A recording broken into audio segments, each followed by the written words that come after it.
días, alegrías. ¿Cómo están? Bien, también, muchas gracias. Bueno, el día de hoy es martes de salud. Está con nosotros el doctor David Kersenovich, secretario de Salud, Eduardo Clark, subsecretario de Integración y Desarrollo del Sector Salud, Ramiro López, el subsecretario de Prevención y Promoción de la Salud, Zoe Robledo, director del IMSS, Alejandro Schwartz, director del IMSS Bienestar, y Martí Batres, director general del ISSSTE. Va a iniciar el doctor Kersenovich y después Eduardo sobre, muy breve, el tema de la compra de medicamentos. Ramiro nos va a hablar de los resultados de la Semana Nacional de Vacunación y después Zoe, Alejandro y Martí sobre algunos temas específicos que le importan mucho a los derechohabientes, a toda la población, de mejoras que se están haciendo en los 3 sistemas de salud. Después está el doctor Julio Verdegué, secretario de Agricultura y Desarrollo Rural, para hablarnos un poquito del tema del gusano barrenador, todo lo que ha hecho el gobierno de México para atender esta plaga, y después, ya verdad, pasaríamos a las preguntas. Bueno, ahora puros hombres en la… Nos faltó la paridad hoy en la conferencia. Bueno, adelante. Gracias. Con su permiso, Presidenta, buenos días a todas y todos. Hoy vamos a hablar de un protocolo nacional de atención médica enfocado al diagnóstico temprano de cáncer en niñas, niños y adolescentes. El motivo de hacer esta presentación es que el cáncer infantil es la primera causa de mortalidad en niños de 5 a 14 años de edad. Tenemos una sobrevida aproximadamente 52% y queremos llegar a una sobrevida de 70%. Para hacer esto necesitamos incrementar la capacidad diagnóstica en los médicos de primer contacto, en lo que llamamos atención primaria. Tenemos que enfocar además en áreas rurales, favorecerlo y favorecerlo, como espero mostrarles, también en la población general, y eventualmente tener un registro de cáncer para poderles dar seguimiento y tratamiento adecuado. En esta primera lámina vemos los signos y síntomas de cáncer en niñas, niños y adolescentes, y cada uno de esos, me voy a permitir mencionarlos, son motivo de que si se detecta alguno de esos, se requiere una atención temprana para poder entonces avanzar en la sobrevida de las niñas y niños. Si una niña y niño tiene sudoración excesiva y nocturna, si tiene pérdida de peso y tiene cansancio, si tiene una pupila blanca en donde falta el color alrededor de la pupila, si sangra por las encías, si tiene fiebre persistente, si tiene distensión abdominal, si tiene puntos rojos sin explicación en su piel, si por ejemplo choca al caminar o tiene problemas en la marcha, requiere atención primaria, si tiene dolor de cabeza persistente, si nota un aumento repentino de peso, si sangra por la nariz, si tiene palidez, si tiene ganglios, si tiene además aumento de volumen testicular o un testículo duro, si tiene moretones sin explicación, si tiene dolor de huesos o si tiene aparición de manchas en cualquier parte del cuerpo o sufre de fracturas patológicas. Este PRONAM alcanzan a ver que está en colores y cada uno de los colores indica lo que el médico en la atención primaria tiene que hacer una biometría hemática, mandar al oftalmólogo, etcétera, pero con instrucciones claras. La siguiente, por favor. Uno o más signos y síntomas de los que les mencioné que dure más de 15 días en los niños puede ser un dato de sospecha de cáncer. Y si se sospecha, hay que realizar estudios. El cáncer más frecuente es la leucemia. Y aquí les pongo en la diapositiva criterios que de inmediato hacen necesario referirlo a un segundo o tercer nivel. Si tiene una hemoglobina abajo de 10, si tiene plaquetas abajo de 100,000, si tiene leucocitos arriba de 10,000 o tiene muchos linfocitos en la sangre. Si tiene la pupila blanca, si tiene crecimiento de su cráneo o si tiene dolor óseo, todos esos hay que referirlos. Insisto, esto es tanto para los médicos como para la población en general. ¿Por qué? Porque a diferencia del cáncer, la siguiente por favor, en las personas adultas no tenemos una prueba de tamizaje. Por ejemplo, si alguien tiene un cáncer que es en mama, podemos hacer una mamografía, podemos hacer estudios. Si tiene un cáncer cérvico-uterino, también. Pero en los niños no tenemos una prueba de tamizaje para hacer un diagnóstico oportuno, tiene que ser con datos clínicos. Si el cáncer se detecta en fase temprana, es más probable que responda a un tratamiento eficaz. Queremos llegar al 70 o al 80% de sobrevida y de curación en esos niños, y es posible mejorar entonces la calidad de vida de niños y adolescentes y además optimizar los tratamientos que tenemos para cáncer. Mucho de lo que ocurre en la mortalidad no es necesariamente el tratamiento, sino el diagnóstico temprano.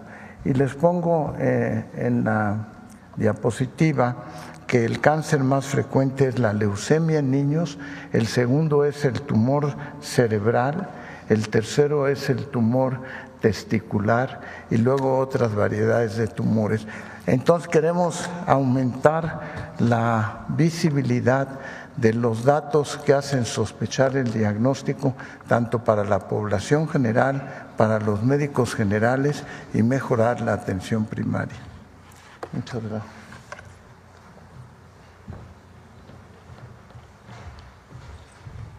Buenos días, con su permiso, Presidenta. Les queremos compartir el avance que tenemos en la generación de los nuevos contratos para continuar con el suministro y el abasto de los medicamentos para todas las clínicas y hospitales del país. Siguiente. Hay 3 grupos de medicamentos que les queremos comentar. El primer grupo, que ya les hemos dicho, son cerca de 1,139 tipos de insumos para la salud, medicamentos, dispositivos, reactivos, pruebas. Son los medicamentos de fuente única y patente. Los de más alto costo, de algunas de las enfermedades más complicadas, los más caros de estos medicamentos para cáncer, hemofilia, otro tipo de enfermedades. Estos medicamentos no fueron afectados por la nulidad de la licitación que se tuvo. Es decir, estos medicamentos desde que se asignaron en enero siguen siendo pedidos, los contratos están formalizados y rutinariamente están siendo pedidos, entregados y dispensados directamente a los pacientes. Este grupo es un grupo además donde se hizo una negociación estratégica de parte de la Secretaría de Salud al inicio del año y representó un ahorro de esta compra de medicamentos de cerca de 27,000 millones de pesos en la compra bianual con respecto a precios de años anteriores. Luego tenemos otro grupo que son 954 tipos de medicamentos que al día de ayer se volvieron a generar nuevos contratos derivados de la nulidad de la licitación. Es decir, son las claves de tipos de medicamentos donde quedó claro que habíamos adjudicado a los mejores proveedores, no solo en términos de costo, como habíamos hablado en varias ocasiones, pero también que en los meses desde que se hizo la licitación habían mostrado estar rutinariamente entregando los insumos que le solicitaba el sector salud. Estas claves fueron asignadas el día de ayer y hoy, a partir de hoy, las instituciones pueden ya formalizar contratos y comenzar a pedir este abasto de medicamentos. Para que vean lo importante también de estas claves, representan cerca de 2.200 millones de piezas de insumos para la salud en este siguiente año 25 y 26. Y si comparamos cuánto costaron este año comparado a los precios a los que se habían adquirido en procesos previos, es un ahorro de cerca de 11,6 millones de pesos en estas claves. Estas claves son las primeras del proceso de nulidad de la licitación que ya se reasignaron y que las instituciones pueden pedir para que les llegue a los pacientes a la brevedad. Y son, en todos los casos, proveedores que ya habían sido adjudicados y que habían demostrado no solo los mejores precios, pero también las mejores entregas en términos de sí estar entregando lo que se les solicitaba. Y tenemos otros 837 insumos para la salud que están hoy ya en un proceso de generación de nuevos contratos vía el proceso que hemos mencionado de subastas inversas. Esto por dos razones. Uno, son medicamentos que se compraron más caro de lo que pudieron haberse comprado, más caro que lo deberían haber sido adjudicados. Y en segundo lugar, medicamentos de proveedores que han demostrado incumplimiento sistemático en estos últimos meses, que por esa razón estamos haciendo esta subasta. Nosotros contemplamos que todas las subastas de estos medicamentos en su totalidad quedarán asignadas antes del 26 de mayo. Pero para poder trabajar en paralelo y asegurar que tengamos abasto pleno en los hospitales y clínicas, en estos medicamentos que se van a estar haciendo por subasta inversa, en 175 de ellos, que incorporan 21 oncológicos, hemos realizado también una compra urgente de parte de las instituciones de salud, el IMSS, el ISSSTE, el IMSS Bienestar, los institutos nacionales de salud, etcétera. En ese caso, hemos comprado 175 claves que se solicitó entrega inmediata, son 85 millones de piezas que pidieron las instituciones, y para que vean la razón por la que hicimos este proceso de nulidad del fallo, en esta compra urgente, vía un proceso de subasta inversa de entrega inmediata, ahorramos cerca de 1,000 millones de pesos, un poco más de 1,000 millones de pesos, comparado a los precios de la licitación. Es decir, sabemos que estas subastas que se van a realizar a final de mes van a incidir en tener mejores condiciones de precio y también, evidentemente, mejores proveedores que cumplan, que entreguen los medicamentos e insumos a los hospitales y que entonces los pacientes puedan acceder a ellos de manera más rápida. Siguiente. Y finalizar, nada más queremos comentarles cómo va la entrega mes con mes de medicamentos. Podemos ver que en enero el sector que involucra al IMSS, al ISSSTE, al IMSS Bienestar, recibió cerca de 51 millones de piezas de medicamentos. Eso subió un poco en febrero a 67 millones y ya a partir de marzo tenemos números mucho más altos y estables.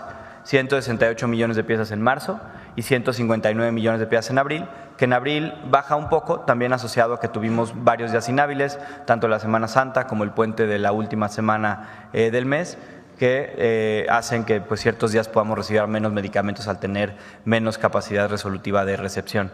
Este mes de mayo, los primeros 8 días, que son 4 días hábiles, ya habíamos recibido 38 millones de piezas, que nos coloca en números para seguir estando en esas 160 millones de piezas al mes aproximadamente, que es lo que hemos calculado requiere el sector. Es decir, no solo estamos avanzando en la reposición de los contratos, en la generación de nuevas órdenes de suministro que ya pueden empezar el día de hoy, pero también se ha mantenido la entrega de medicamentos en el sector, inclusive en este proceso de cambio de proveedores. Sería eso el avance que tenemos y todos los días le seguimos dando monitoreo para asegurar que los proveedores sigan entregando y acelerar los procesos para pedir los medicamentos que aún faltan. Muchas gracias.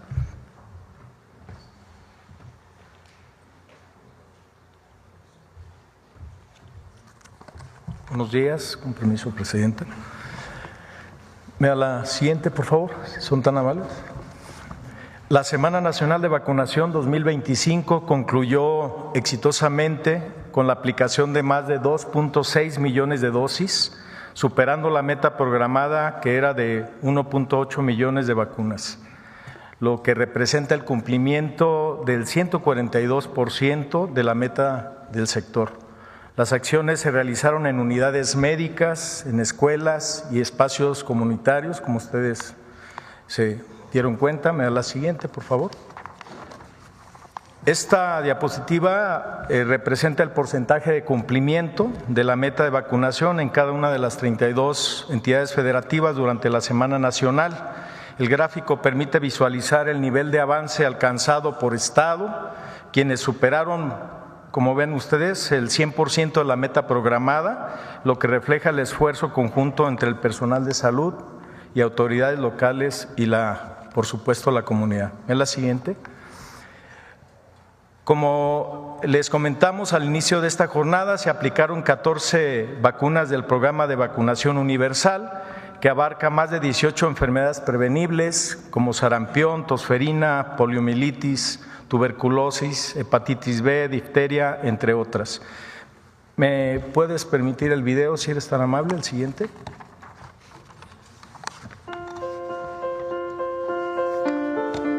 Durante una semana, México se unió con un solo propósito: proteger la salud de su gente. Brigadas, personal de salud y comunidades enteras. La primera Semana Nacional de Vacunación 2025 superó todas las expectativas. Más de 2.600.000 dosis fueron aplicadas en todo el país, alcanzando el 142% de la meta programada, porque cuando México se une, no hay meta imposible. Desde clínicas y escuelas hasta parques y plazas, se instalaron miles de puntos de vacunación para acercar la salud a cada rincón del país. Vacunar es proteger vidas, fortalecer comunidades y construir un país más saludable. Este logro es de todas y todos, y aunque la semana concluye, la vacunación continúa todo el año, porque cuidar de nuestra salud es un acto de amor. Gracias por confiar, gracias por participar, gracias por proteger a México. Vacunarse es salud.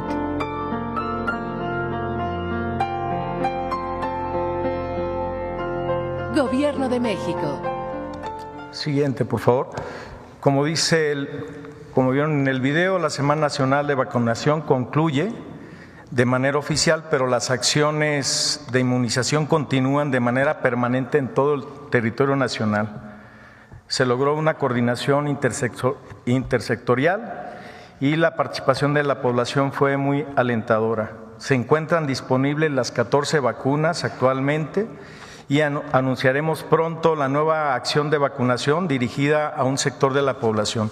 No nos queda más que agradecer a cada una y uno de los participantes de esta Semana Nacional, al personal de salud, brigadistas, voluntarios, madres, padres de familia, adultos mayores, medios de comunicación, por supuesto, que nos ayudaron, y la población en general. Y, sobre todo, enfermeras y enfermeros, que a propósito el día de ayer fue su día de fiesta.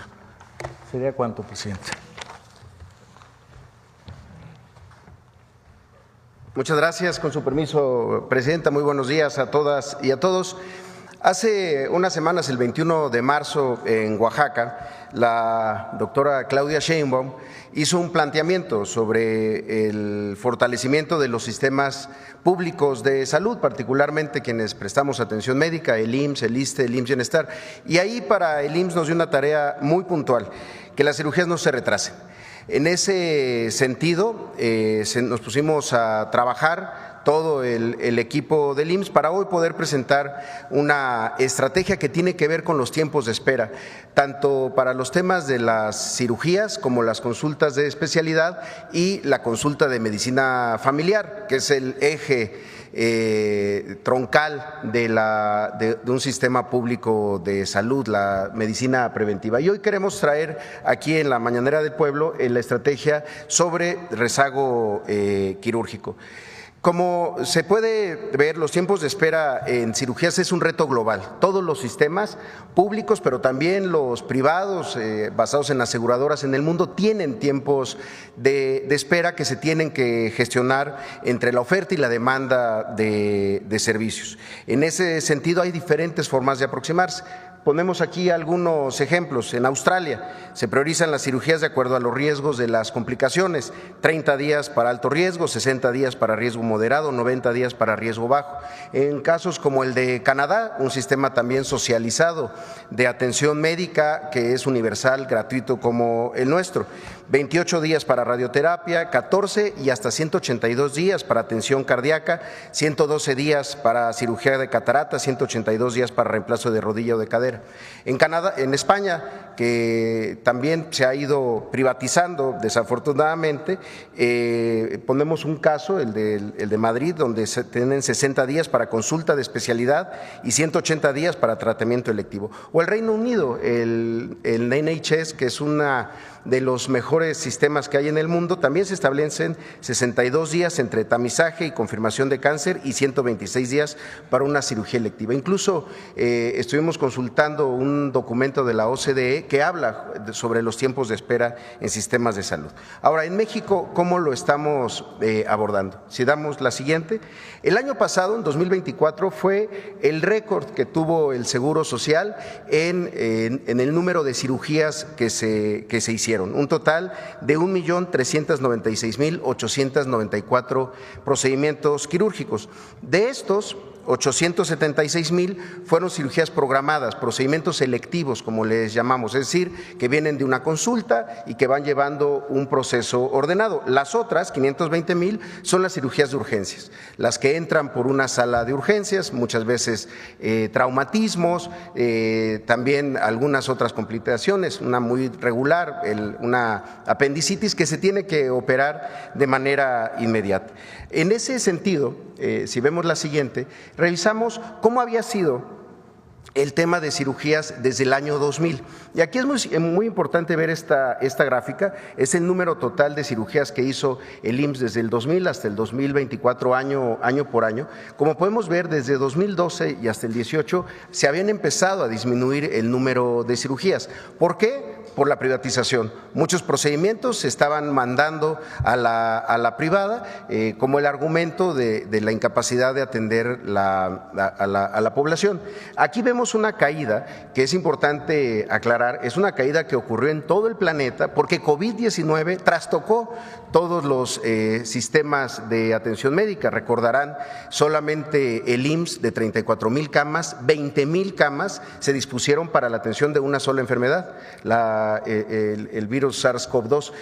Sin embargo, después, en los siguientes años, nos fuimos recuperando con jornadas quirúrgicas, con varias estrategias que nos permitieron subir y llegar a este número de casi 1.400.000 cirugías el año pasado. Sin embargo, como podemos ver, la población derechohabiente del IMSS ha tenido un crecimiento, sobre todo en los últimos años, gracias a la política laboral de la Cuarta Transformación, es decir, más trabajadores, más beneficiarios, más población que atender, y en ese sentido es en donde veíamos que el crecimiento de la oportunidad quirúrgica, es decir, la capacidad del IMSS para hacer cirugías versus el crecimiento de su población, pues tenía que acelerarse. ¿Por qué? Porque la población del IMSS crece más rápido que la población de todo el país, crece a una tasa del 10%, mientras que la población del país crece a tasas del 4%. En ese sentido, si vemos la siguiente, tenemos esta es nuestra situación actual, un número de 3.679 cirugías que se realizan todos los días versus una solicitud de 4.030 cirugías todos los días. No significa que las que no se hacen ese mismo día, para ponerlo de esa manera, o el día que se programan, no se van a realizar, simplemente se van acomodando en el tiempo y es lo que nos genera tiempos de espera que tenemos que recortar, que es la instrucción que nos ha dado la presidenta. En ese sentido, la meta es realizar 2.014.000 cirugías en este año, las 1.342 que ya hubieran estado programadas de manera regular, más 671,000 cirugías adicionales a las que ya habíamos calculado hacer en este año. ¿Cómo lo vamos a hacer? Si vemos la siguiente. Primero nos dimos a la tarea de recorrer todos y cada uno de los hospitales con una estrategia que involucró a todo el nivel central del IMSS para la identificación real de las necesidades. Y se visitaron los hospitales en los momentos más críticos, en la noche, en donde los turnos van cambiando, en donde hay más necesidad, sobre todo porque la cirugía de urgencias muchas veces desprograma o digamos que trastoca toda la programación de cirugías, porque a veces el quirófano que iba a utilizar por una cirugía se tiene que tener para una urgencia, y lo que tenemos es que distribuir mucho mejor esto. Nos dimos a la tarea de esto para identificar estas necesidades y establecer esta estrategia. La siguiente. ¿Qué es lo que vamos a hacer? Por un lado, identificamos que había un proceso, el de la contratación de las enfermeras y enfermeros quirúrgicos, es decir, las enfermeras y enfermeros que están al interior de los quirófanos asistiendo a las médicas y a los médicos, que tenemos que contratar con mucho más rapidez, un tema que estamos trabajando ya con nuestro sindicato. También la programación de cirugías los 7 días de la semana. Hay muchos quirófanos que se pueden aprovechar no solamente para las cirugías de urgencia, sino también cirugías electivas los fines de semana. Se identificó también la necesidad de cierto instrumental muy sencillo, esterilizadores también que se deben de renovar. Desde luego, contar con el abasto del 100% de las 931 claves de insumos entre medicamentos y material de curación que se necesitan para la realización de una cirugía. La ropa quirúrgica, que afortunadamente en los últimos años hicimos una inversión muy grande en lavadoras y secadoras. El IMSS no contrata servicios de lavado de ropa, la mayoría se trabaja y se hace en las propias instalaciones con nuestro propio personal. El tema de la priorización de cirugías urgentes con criterios médicos, cirugías que muchas veces generan incapacidades prolongadas muy largas, simplificación de trámites y procesos, agilización del proceso de referencia entre hospitales, sobre todo del segundo nivel al tercer nivel de atención, compra y mantenimiento de equipo para estudios preoperatorios y un registro único de necesidades para resolver la necesidad del quirófano de una manera mucho más rápida y oportuna. Y un punto adicional, la comunicación con los pacientes, es decir, llamadas previas a la operación, fortalecer los tours quirúrgicos, que es esta visita que hace el paciente para conocer todo el proceso que va a llevar a cabo durante una cirugía, y después de la cirugía también seguimientos vía telefónica. Al final, esta es la meta a la que queremos llegar. Al momento ya llevamos casi 500,000 cirugías y creemos que este mes lograremos un punto de inflexión para que con todas estas estrategias pues logremos la meta de 2 millones de cirugías al final de este año. Muchas gracias, Presidenta. Esteban.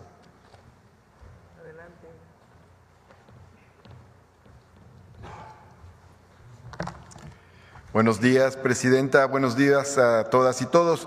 Vamos a hablar de un tema que llamamos estrategia de trato digno. Es un tema fundamental para mejorar el trato a nuestros derechohabientes. Esta es otra transformación fundamental que buscamos en el ISSSTE. El objetivo general es impulsar el bienestar de la derechohabiencia a través de la cultura del trato digno, empático y humanizado.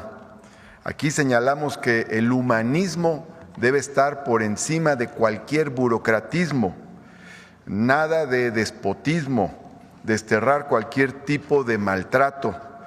Una persona que va a una clínica, pues va porque se siente mal y lo primero que espera, pues es un apapacho institucional, y ese buen recibimiento ya tiene un contenido terapéutico.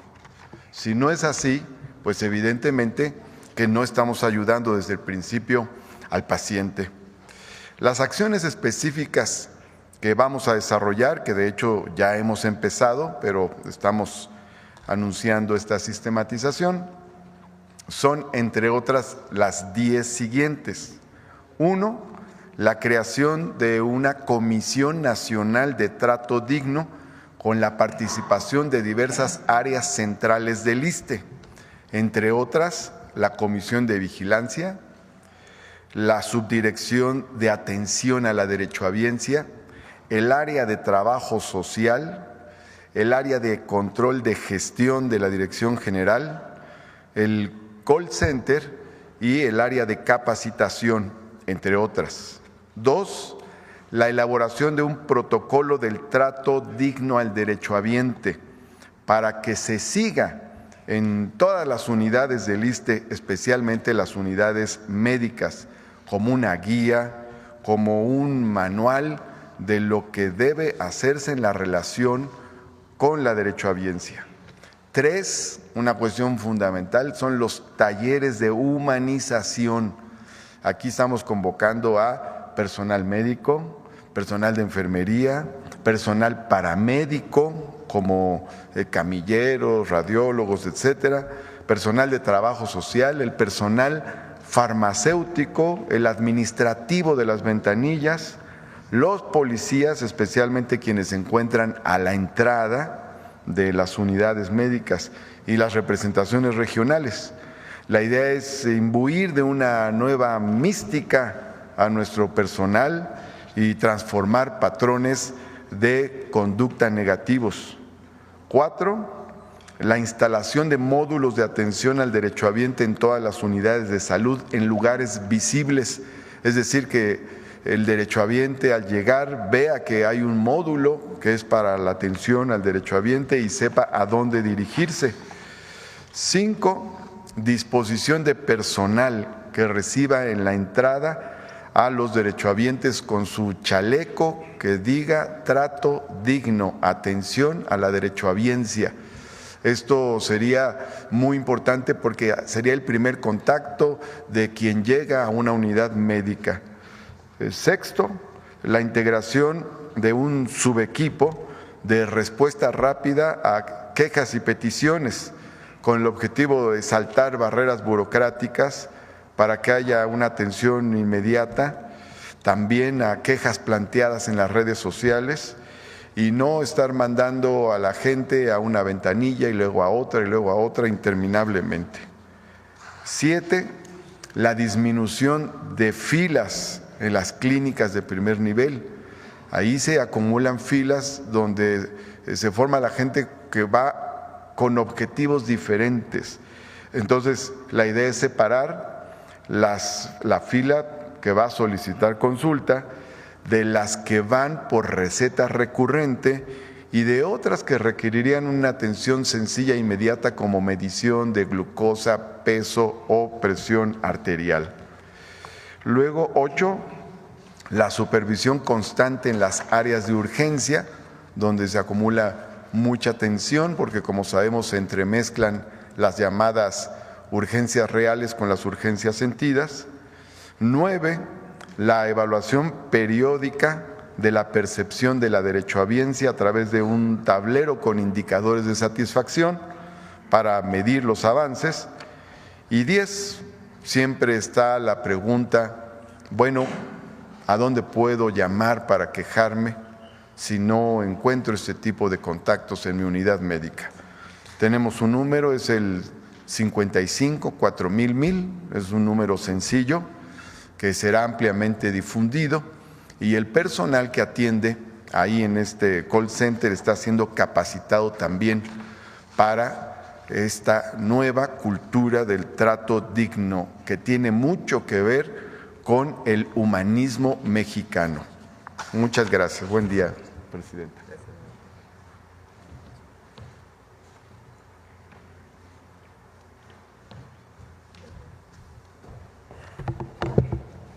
Muy buenos días, Presidenta. Con su permiso, señores secretarios, compañeros del Gabinete de Salud. Hoy presentaremos una estructura para garantizar el derecho a la salud desde el territorio. Hemos conformado 212 equipos regionales de conducción médica como parte esencial de un modelo de atención a la salud del bienestar. Esta red permite planear, ejecutar y evaluar la atención de manera integrada, cercana y continua. Es el paso clave hacia un modelo de salud territorial que nos ha instruido la Presidenta impulsar, donde el cuidado no se organiza desde arriba, sino donde está la vida y las necesidades. Siguiente, por favor. Este es el proceso de conformación. La conducción territorial en salud requiere legitimidad técnica y compromiso social. Por eso lanzamos un proceso nacional de selección para poder reclutar a los mejores perfiles, con base en experiencia y capacidad y sobre todo trabajo en el territorio. Las y los coordinadores regionales ya recibieron capacitación en gestión territorial en salud y supervisión clínica y cada equipo tiene una región delimitada con un número específico de centros de salud, hospitales y población bajo su responsabilidad. No son oficinas, son equipos que caminan el territorio con nombre, rostro y compromiso clínico. Siguiente.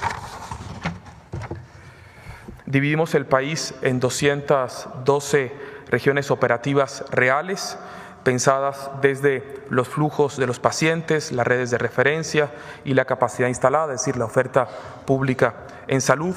Esta es la base para una conducción clínica desde el territorio. Estos equipos recorren los municipios en todo el país, conectan los hospitales con los centros de salud, pero sobre todo resuelven los cuellos de botella desde el territorio mismo en muchos temas vinculados con la institución. Siguiente.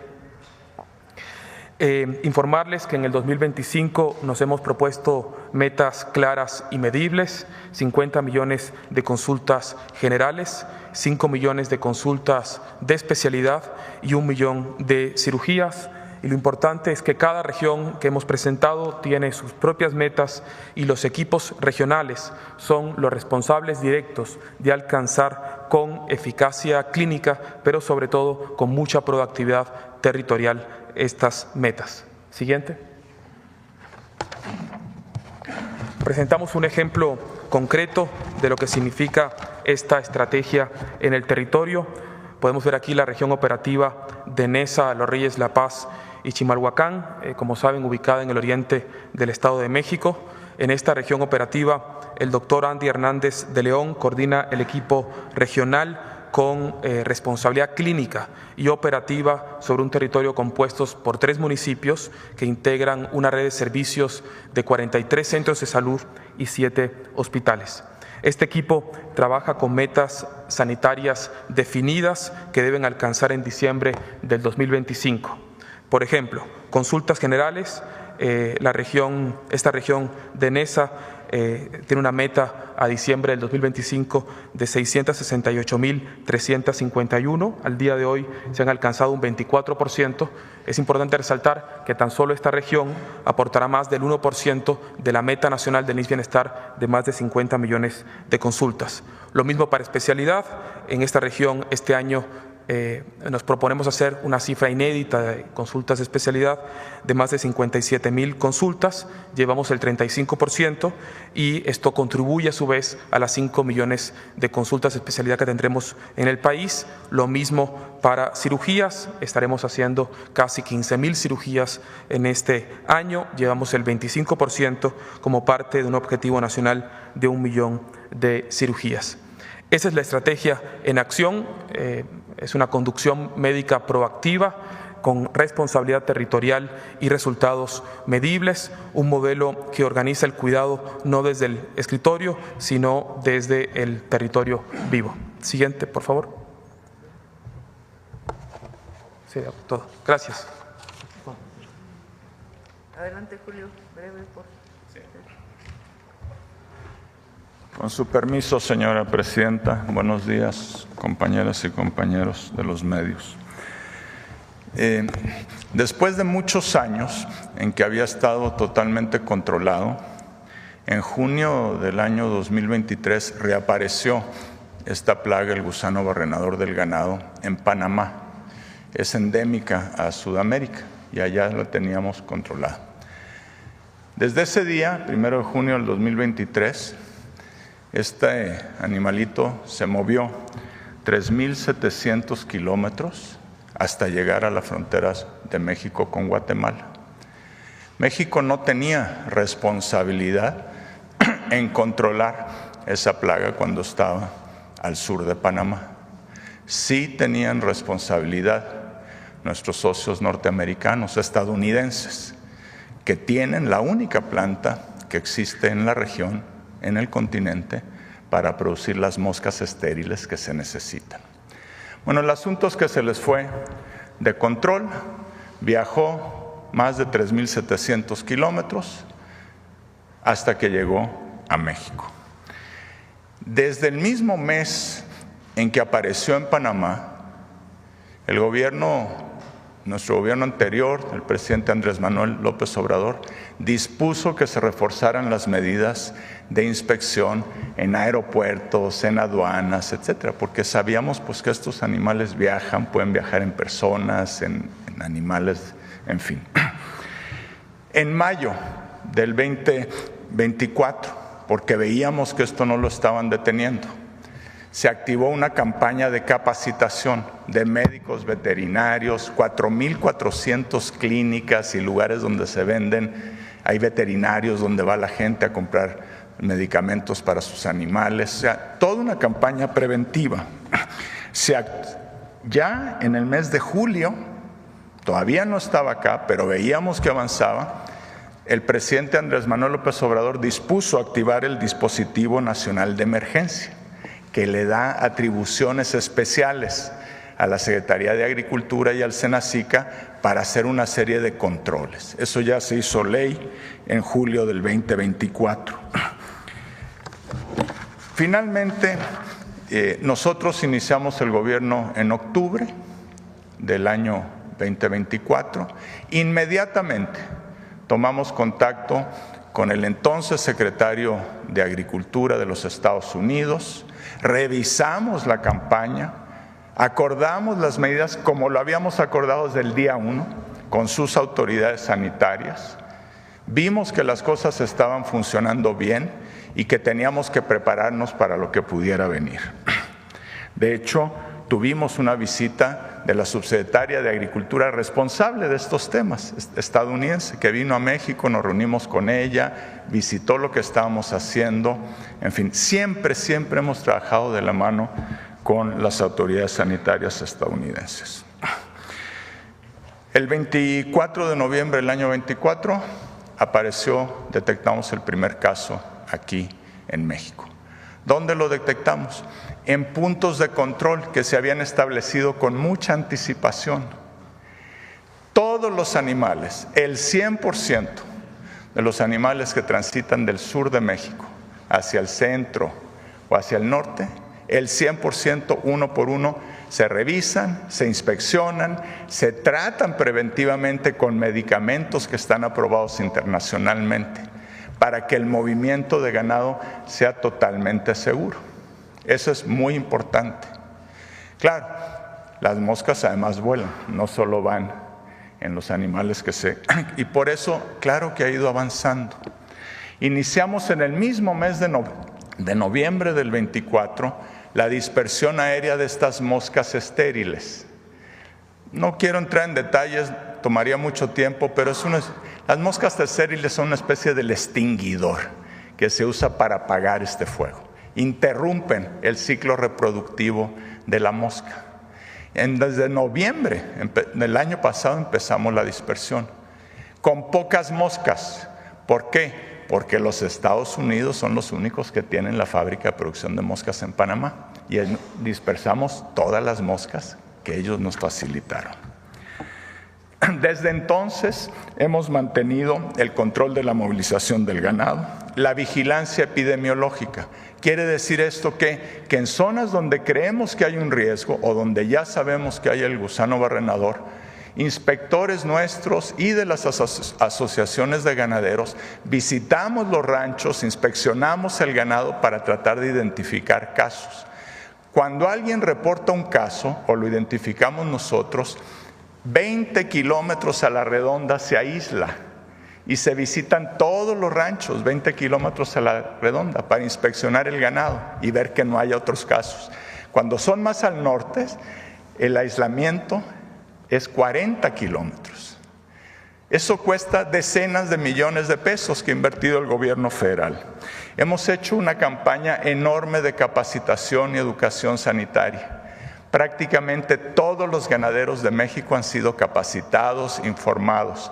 Los médicos veterinarios han sido capacitados e informados. Y como les digo, hemos dispersado moscas estériles, empezaron a aumentar los números de moscas estériles que llegaban a México. Ahorita ya están llegando 100 millones de moscas semanales que se dispersan en las zonas que de común acuerdo con APHIS, la Autoridad Sanitaria Norteamericana, priorizamos por ser de mayor riesgo. Vamos a llegar ya en estos días a 1,000 millones de moscas dispersadas y vamos a mantener ese ritmo. ¿Qué más podemos hacer? Yo me reuní con la secretaria Brooke Rollins de Agricultura de los Estados Unidos el 6 de mayo en su oficina. Revisamos las medidas, ellos nos habían hecho saber algunas cosas que querían que mejoráramos, todas ellas, el 100% de las solicitudes se atendieron en horas o máximo en días, porque es de nuestro interés que la campaña funcione bien, no solo por las exportaciones, sino por la salud de los animales de nuestros ganaderos. ¿Qué vamos a hacer? En primer lugar, y el 10 de mayo nos avisaron que nos iban a cerrar la frontera. Finalmente pude hablar con la secretaria Rawlings el domingo 11 de mayo y acordamos una suspensión temporal por 15 días, periodo en el cual vamos a ver qué nuevas medidas, qué podemos reforzar para que en 15 días ellos hagan su evaluación y nos abran la frontera nuevamente, que es lo que México espera. Tomamos ayer un acuerdo con los gobernadores y gobernadoras de los estados exportadores y de los estados del sur que están afectados. También nos reunimos con todas las asociaciones ganaderas. Acordamos una serie de medidas que ya están en implementación, reforzar la movilización, el control a la movilización del ganado. Vamos a hacer un barrido desde el Golfo de México hasta el Pacífico, a la altura de Veracruz, hasta llegar a Oaxaca y sur de Guerrero, visitando el 100% de los ranchos a inspeccionar. Estamos teniendo reuniones diarias con APHIS. En fin, estamos haciendo todo lo que es materialmente posible hacer. Hemos pedido durante meses, sin respuesta, que se abra la planta de producción de moscas estériles en México, en el estado de Chiapas. Seguimos esperando la respuesta de las autoridades porque eso es esencial para poder combatir con efectividad esta plaga. Muchas gracias, Presidenta. Ya se informó, ya se informó. Gracias. Vamos a ver. Por acá. Sí, es aquí enfrente primero, ya saben cuál es la regla. Gracias, Presidenta. Buenos días, Joana Flores, de Grupo ASIR. Sobre este tema, nada más, mencionaba que están esperando esta apertura de la planta en Chiapas. ¿De quién depende esta responsabilidad? Y con esta reunión que han tenido con el sector ganadero, no sé si ya tengan un cálculo, si va a haber una afectación por este cierre de 15 días. Sí, Julio. Sí, gracias. Pues ellos son los que tienen las moscas estériles, entonces necesitamos la colaboración técnica de los Estados Unidos. No la podemos abrir nosotros solamente. Y además esa mosca pues les va a ayudar a ellos, entonces es justo que colaboran a la inversión que se requiere. Claro que, pues sí, todos estos días que estamos sin exportar, por supuesto hay un efecto, ¿no es cierto?, sobre los ganaderos. Ellos no pierden su ganado, eventualmente lo van a poder exportar, pero por supuesto les causa un perjuicio económico. Estamos claros que eso es así, por eso estamos insistiendo que en 15 días se evalúa y se reabra la exportación, porque México está haciendo el 100% de lo que hemos acordado con Estados Unidos. Pero la afectación económica, o qué hacen estos 15 días con el ganado. La exportación de ganado se reanuda en 15 días. Entonces digamos que lo que pudieron haber no obtenido por la exportación en 15 días, pues lo obtendrán después. Ese es el objetivo. Ok. Y, Presidenta, sobre el tema de los medicamentos, ya nos presentaba el subsecretario los avances de los que han llegado. ¿Cuánto de esta compra consolidada de 4.900 millones de piezas para 2 años, de qué porcentaje podríamos estar hablando que ya hay actualmente pues surtido? Ayer hablábamos, el IMSS me reportó ayer que tienen 94.3% de abasto. Por ejemplo, el ISSSTE 90% y el IMSS Bienestar como 87%. Claro, ahí hay algunas claves pues que son indispensables, que están en este proceso que termina este mes, pero ha ido aumentando el número de medicamentos que está llegando y va a aumentar en estos meses. Y también sobre preguntarle… Y además pues se va a ahorrar recurso y no vamos a… Afortunadamente hubo una acción preventiva que evitara que hubiera una compra a sobreprecio. Y también preguntarle, en la administración pasada se echó a andar esta megafarmacia que sigue operando. Sí, funciona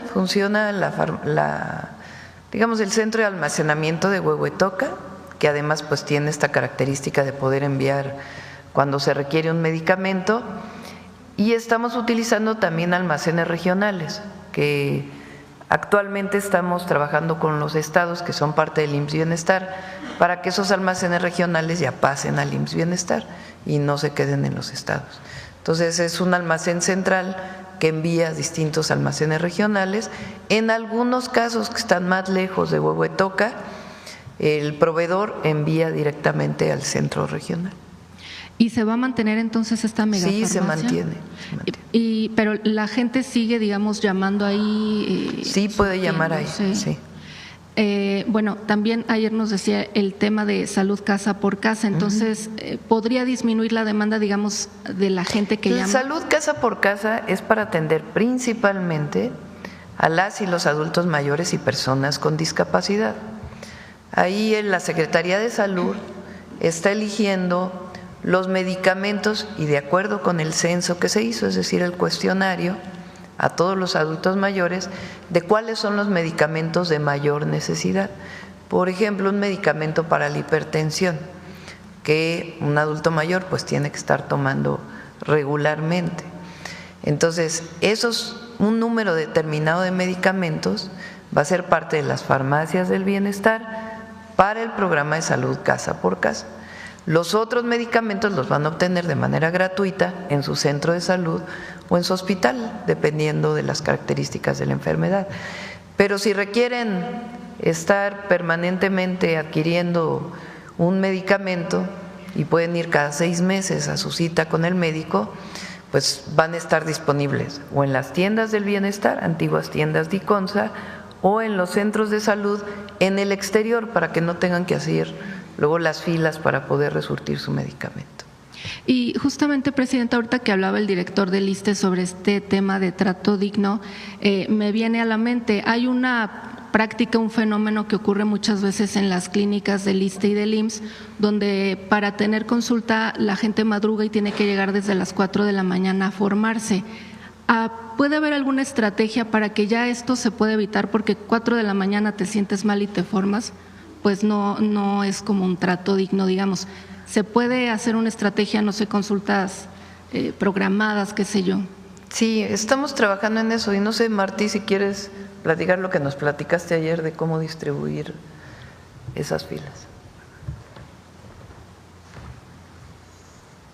Nos encontramos con unos casos en algunas de las clínicas que hemos visitado y esta comisión que se ha ido formando ha ido a varias de las clínicas y se ha encontrado con que en la fila no todos van a solicitar la cita para la consulta, sino que algunos van a otros temas, por ejemplo, a receta recurrente o, por ejemplo, porque se sintieron mal y buscan una medición, un chequeo, más que una consulta formal, o algunos incluso van a la consulta de los expedientes. Entonces, ese conocimiento nos ha permitido reducir filas en esos lugares. Entonces va nuestro equipo y han logrado reducir las filas, porque van a distintos propósitos y entonces ya nada más la fila que va directamente a solicitar la cita queda mucho más pequeña. Ahora, ya existen mecanismos para solicitar electrónicamente la cita. Este tiene que ser revisado con algunos ajustes porque no todas las personas tienen la práctica del uso de las herramientas electrónicas. En el caso de la derechohabiencia del ISSSTE, además, una porción muy grande, proporcionalmente mayor que la población abierta, es adulta mayor. Entonces, tiene otros mecanismos de comunicación y mucha gente prefiere ir directamente a la clínica a solicitar la cita más que hacerlo por la vía electrónica. Y algunos lo hacen pues porque se sienten mal y buscan la atención más rápida posible. Entonces, ya existe una proporción de citas por vía electrónica y de citas directas en la clínica y estamos revisando si ajustamos esa proporción para poder aumentar un poco más la de quienes van directamente a la clínica sobre la base de este análisis que hemos realizado. Y de todas maneras vamos a ir midiendo cómo va mejorando todo este tema, que es un tema de los complicados. Gracias. Muchas gracias, Presidenta. Sí, en el mismo sentido, hay 5 estrategias que se han llevado a cabo en el Seguro Social, sobre todo para la consulta de medicina familiar, el médico, médica familiar que atiende varios padecimientos, la consulta también preventiva. La primera son las unidades médicas de tiempo completo, es decir, las unidades de medicina familiar del IMSS, 1,600 distribuidas en todo el país. Tradicionalmente abrían solamente de lunes a viernes en los turnos de la mañana y la tarde, y las que tienen admisión médica continua para temas de urgencia pues durante todo el día, pero la consulta solo es en esos horarios. Entonces se están abriendo para que todas las unidades de medicina familiar tengan consulta los fines de semana. Esto también beneficia mucho a los trabajadores y a las trabajadoras para que no tengan que pedir un permiso para ir a su consulta, sobre todo los pacientes que están en algún seguimiento. El otro tema tiene que ver con la unifila, es decir, esta fila que para quien acude de manera espontánea porque se sintió mal y demás. Muchas veces algún derechohabiente olvida su cita o de alguna manera no puede acudir, y entonces se abre ese turno de manera automática y entonces en la unifila se puede atender. Pero ahí, de manera similar a lo que se está haciendo en el ISSSTE, se ha procurado mucho la consulta digital, la agenda digital, es decir, que uno pueda desde el IMSS digital, la consulta de primer nivel, agendarla ahí, aparecen los días, los turnos, y poderla agendar para llevar mucho más control. Perfecto. Sí, es en IMSS Digital, si pueden ingresar ahí. Ahí hay un apartado donde está la cita digital. Y ahorita, mientras la ponen, y el otro tema son las recetas resurtibles que ya se han mencionado, que son los pacientes que están en control. Es como una suerte de estímulo también para pacientes crónico-degenerativos que mantienen buen control sobre su enfermedad y entonces no necesitan la cita mes con mes, sino que se les entregan las recetas de 3 meses para que después de una cita, en la siguiente ocasión, solo vayan a la farmacia por sus medicamentos. Bueno, aquí está en el IMSS Digital, si se puede ingresar ahí, se tienen que poner el tema del número de seguridad social.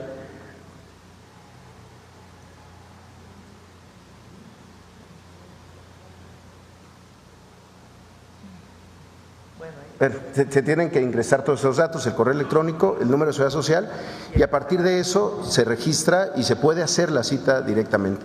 Y un tema adicional que para nosotros es muy importante: en el IMSS tenemos una consulta de enfermera, de especialista en medicina familiar, que es la consulta preventiva, es la consulta del paciente sano, no necesariamente cuando uno se siente mal, sobre todo para el tema de los niños y las niñas.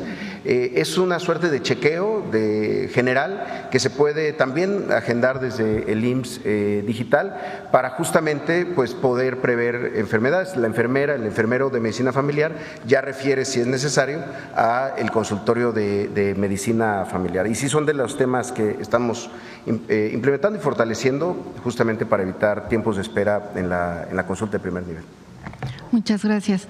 Y, presidente, en otro tema, la Universidad de Guadalajara alertó que ha habido, tienen ellos cálculos, estudios, no sé, un incremento en las desapariciones de jóvenes entre 15 y 19 años y lo atribuyen a estas desapariciones forzadas por reclutamiento, etcétera. ¿Ustedes han tenido ya un análisis de esto, un acercamiento con esta universidad? Vi el comunicado.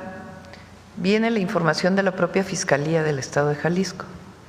El día de hoy, justamente en gabinete, le pedí al secretario de Seguridad que se pusiera en contacto con el fiscal y con la comisión de la Universidad de Jalisco, Universidad de Guadalajara, para la UDG, para poder saber de dónde vienen los datos, qué información tienen y cómo poder, primero, saber si en efecto hubo un aumento en el número de personas desaparecidas, ver de dónde vienen esos datos y segundo, pues trabajar conjuntamente con esta comisión para poder pues prevenir en caso de que siga este proceso de reclutamiento de jóvenes, sea de manera voluntaria o no voluntaria, no importa, para poder pues desarrollar todos los esquemas necesarios para atender a los jóvenes de Jalisco. Y en otro tema, Presidenta, también el día de ayer Los Ángeles Azules hacían una denuncia en sus redes sobre este robo en la carretera México-Puebla. Sí, también le pedí al general Cortés que se pusiera en contacto pues con algún representante o con alguno de los miembros de Los Ángeles Azules para saber exactamente. Ellos tuvieron este robo hace unos días y hasta después presentaron la denuncia. Entonces, para poder saber dónde fue, cómo fue, cuál fue el modus operandi y hacer todas las acciones preventivas y también pues de seguimiento de este caso para poder llegar a los responsables. Ellos en su comunicado, bueno, hacían finalmente un llamado a autoridades, decían federales, estatales, etcétera. Y lo vamos a hacer. Va a llamar la Guardia Nacional, que es quien está encargada de la vigilancia en carreteras, para saber cómo fue este asalto, más allá de la denuncia que hayan puesto en la fiscalía correspondiente y hacer todas las acciones preventivas en esta parte de la carretera. Se ha avanzado mucho, pero todavía hay robo en carreteras. Entonces, pues saber cómo fue, alertar para las acciones de vigilancia y también pues para que desde la Secretaría de Seguridad y la propia Guardia se pueda pues colaborar con la Fiscalía donde se presentó este caso y detener a los responsables. Muchas gracias, buenos días. Muy bien, vamos por acá a ver. Gracias. Buenos días, Presidenta. Nayeli Roldán, de Animal Político. El primer punto que me gustaría preguntarle es, de acuerdo con datos oficiales, durante el sexenio del presidente Andrés Manuel López Obrador, aumentó en 5 las recetas no surtidas en los hospitales públicos de este país, en comparación con el sexenio anterior de Enrique Peña Nieto. A la par, aumentó en 29% el gasto en los contratos de medicinas, también en comparación con el sexenio anterior. La primera pregunta, Presidenta, es ¿qué explicación tendría de esto? ¿Qué ocurrió?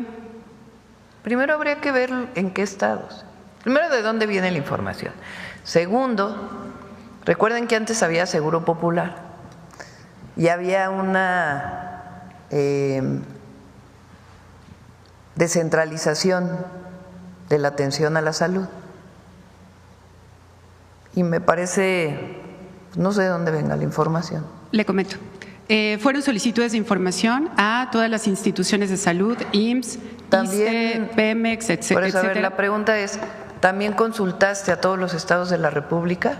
Fueron solicitudes de información es que ahí está la diferencia, a nivel fíjate. nacional. 15 Porque millones cuando el periodo de Peña Nieto, los servicios de salud estaban descentralizados. Hoy hay 22 estados y la Ciudad de México que son parte del IMSS Bienestar. Y ahí ha habido un ahorro muy importante en la compra de medicamentos. Recuerden pues todos los casos de corrupción que se documentaron por muchos de ustedes relacionados con la compra de medicamentos en los estados. ¿Y los contratos son los registros en Compranet a nivel federal? También la comparación es pues exactamente sí, porque ahora bajo se el compra mismo... más. O sea, no se pueden comparar peras con manzanas. En el gobierno del presidente López Obrador se consolidó la compra de todas las instituciones, incluidos estados de la República. Entonces no puedes comparar el medicamento que se compraba, por ejemplo, fui jefa de gobierno. Entonces, nosotros entramos al entonces INSABI, a la compra consolidada de medicamentos. Entonces, claro, la federación pues tiene una compra mayor porque ya tiene la parte de la compra de la Ciudad de México que antes se hacía de manera descentralizada.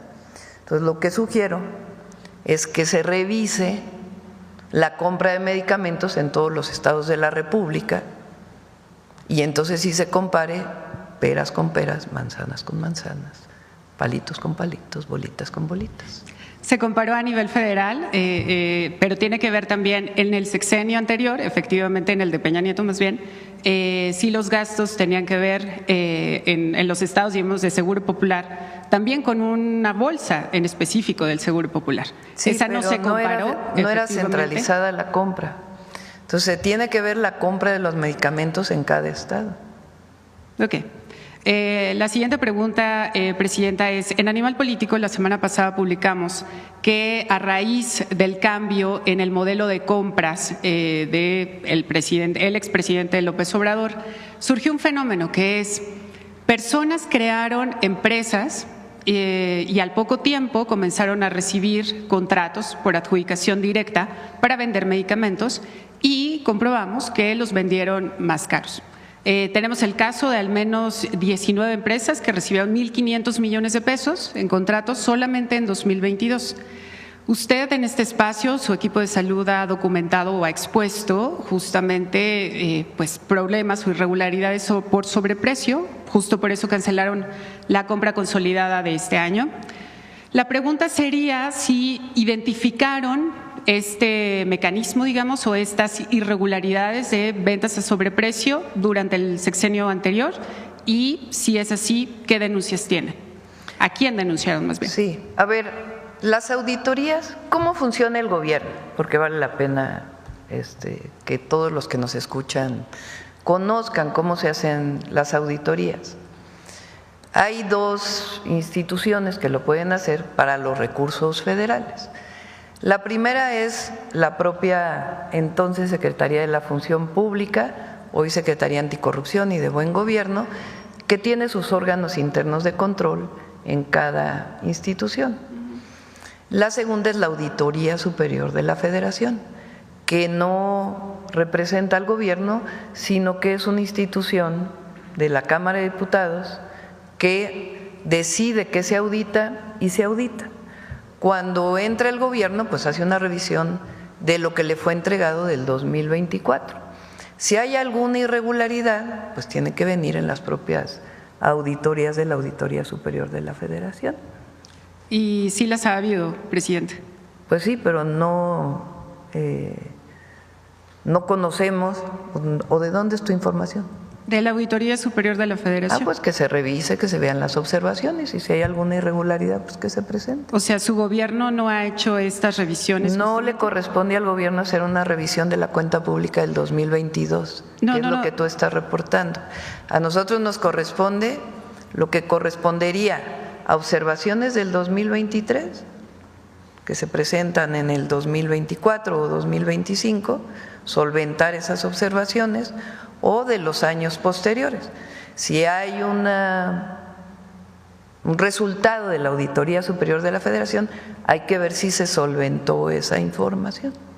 Más allá de esas solventaciones en específico, en estos mecanismos de fiscalización y de revisión del gasto de los recursos públicos, la pregunta estaba enfocada, Presidenta, en si su equipo justamente le llegaron alarmas de qué es lo que estaba pasando en el tipo de compras de medicamentos durante el sexenio anterior, si encontraron este mecanismo de venta sobre precio. Eso tiene que ver con los registros dentro de las instituciones. A la Secretaría Anticorrupción, en todo caso, hacer una revisión del 2024 y en todo caso de auditorías previas que se hicieron de la Auditoría Superior de la Federación o de la Función Pública, pues hacer la revisión de si hay observaciones.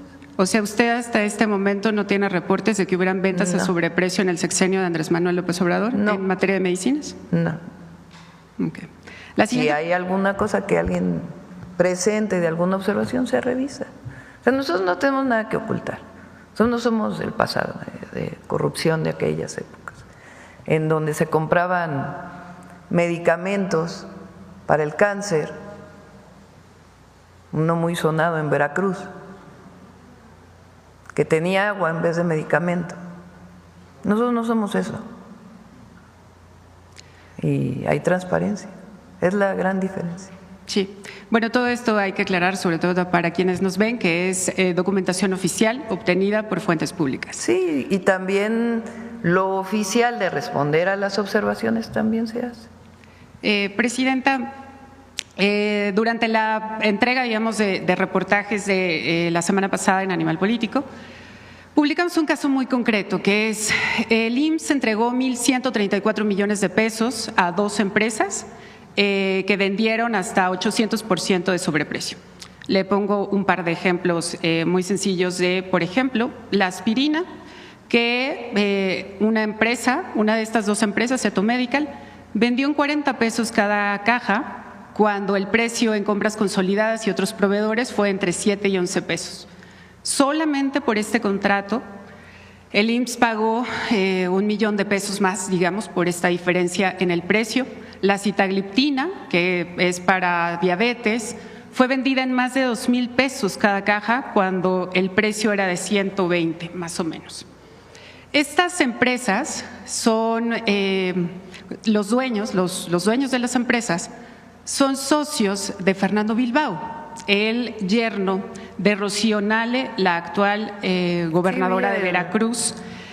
La pregunta que le haría, Presidenta, es ¿qué explicación le encontraría usted a que justamente estas 2 empresas, a partir de que entran los socios de Fernando Bilbao, tienen adjudicaciones directas que suman más de 700 contratos, aún cuando vendieron a sobreprecio? Mira, aquí está Zoe, que viene muy preparado para poder contestar esta pregunta. Pero primero…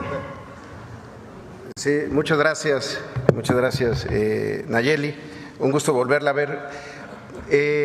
Primero, nosotros estamos con un compromiso con la transparencia y desde luego con el rigor periodístico.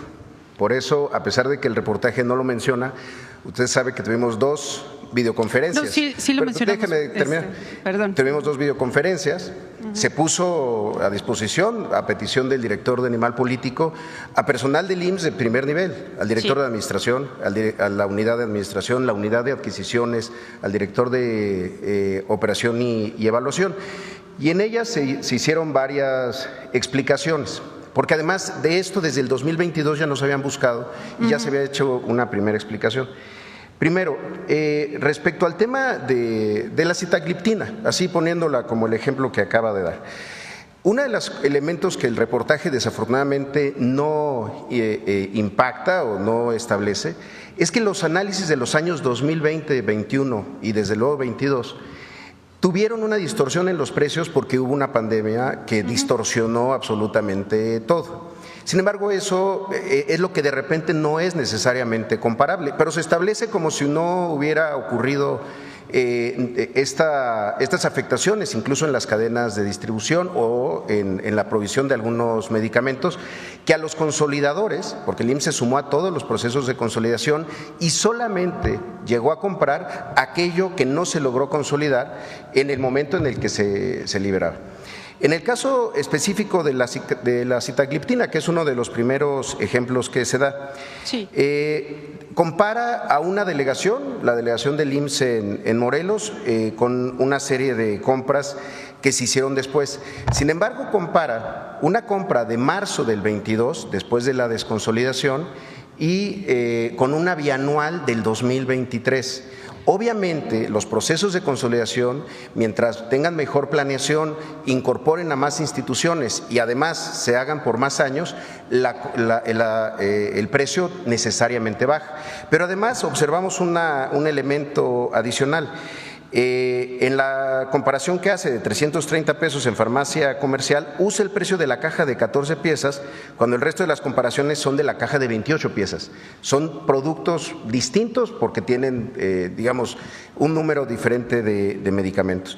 Además de eso, hay un alegato en el reportaje, que por cierto, en la primera entrega hablan de 7,000 millones, no corrigen, pero en la tercera entrega hablan de los 1,000 que acaba de mencionar, porque se les hizo ver que había una serie de errores en el registro de Compranet.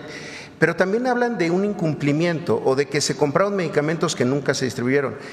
Como lo hicimos en las reuniones, se explicó y se puede volver a explicar, los contratos son de máximos y mínimos y las instituciones no están obligadas a pagar absolutamente nada hasta el día que se entrega, ni se tiene que entregar todo. En ese sentido, cuando existe un incumplimiento, y así ocurrió, no solamente no se paga, sino que se penaliza. Eso tampoco está en el reportaje. Nosotros estamos a favor de la transparencia, de la apertura, pero también del rigor periodístico, sobre todo cuando hubo mucha disposición a intentar explicar estos procesos que pues, tampoco son tan fáciles a veces. Claro. Preciso nada más, la comparación para determinar los precios, digamos, en la investigación periodística, tomó en cuenta los mismos años de la compra consolidada y luego también se hizo una segunda comparación con los precios ofertados por otros proveedores exactamente del mismo medicamento, sí. Y esa fue la doble comparación. Sí, por ejemplo, comparan el precio que logró el Instituto Nacional de Pediatría, que está aquí por Perisur, con una compra que se hizo en Baja California, que siempre ha tenido una situación logística porque llevar los medicamentos a Baja California o tenerlos aquí en un instituto muy importante, pero que está aquí en el centro en la capital del país, no es comparable. Pero sí creemos que es importante mencionar que mucho de esta información sí se les proporcionó y se explicó y se dedicó tiempo de funcionarios, pues la verdad que de muy alto nivel para explicar esto, y desafortunadamente no nada de eso, salvo el cuestionario que nos mandaron, se reporta en su reportaje. No, y de hecho la cifra diferente, digamos, de los 7,000, ese es otro punto, que son… en Compranet se registraron contratos por más de 7,500 millones de pesos a este proveedor. En las conversaciones, efectivamente, y así lo explicamos en la nota, dijeron que hubo un error por casi 5,000 millones de pesos de registro. Es decir, se había puesto que este proveedor había recibido esa cantidad de contratos, pero argumentaron que fue un error de registro y justamente por eso es que en nuestra primera entrega dijimos que solamente habían recibido 1,134 millones de pesos, mientras que en la tercera entrega hacemos constancia de esta explicación, digamos, del error en el registro que ustedes nos dijeron. Pero vaya, fue un error de registro que se reportó desde su momento. Eso nunca significó que se hayan pagado medicamentos ni que se hayan concretado contratos. Fue un error en un momento en Compranet, que también efectivamente tuvo situaciones, sobre todo en 2023 y 24. Sin embargo, se aclaró que lo que decía de una adquisición de 7,000 millones de pesos pues no era correcta. Sin embargo, pues así sigue estando en su nota, sí. En su cabeza. No. La tercera cabeza dice que el IMSS argumenta que fue un error. Y así se puede consultar en animalpolitico.com para quienes… Bueno, muchas gracias. Presidenta, una vez después de que ya hablamos del tema del sobreprecio, lo que quisiera preguntarle a usted es ¿qué explicación tendría de que esta empresa, cuyos dueños son socios de Fernando Bilbao, no tuvieran estos contratos? La información sobre esto y se revisa. No hay problema en revisarlo. ¿Qué opinión le merece que en este caso… No tengo información, o sea, no sé si en efecto es socio esta persona o no. Sí, entonces… Aldo Díaz Pérez, que también fue exfuncionario de Segalmex, es socio de Fernando… No tengo información en particular checada, pues leí la nota, claro, pero no estamos checando la información de la nota y si hay algo que revisar, se revisa. ¿A quién le encargaría la revisión o qué haría pues con esta información? A la Secretaría Anticorrupción. ¿Y cuándo tendríamos una respuesta de esto? Con gusto nos ponemos en contacto, si es que hay alguna irregularidad. ¿Le parece correcto que hayan recibido estos contratos? Pues no puedo decir si es correcto o incorrecto si no hemos checado la información que ustedes brindan y cómo fue en todo caso que se hizo esta adjudicación. Hasta no tener toda la información, pues evidentemente no puedo dar mi opinión. Bueno, entonces, ¿y a quién tiene que encargársele?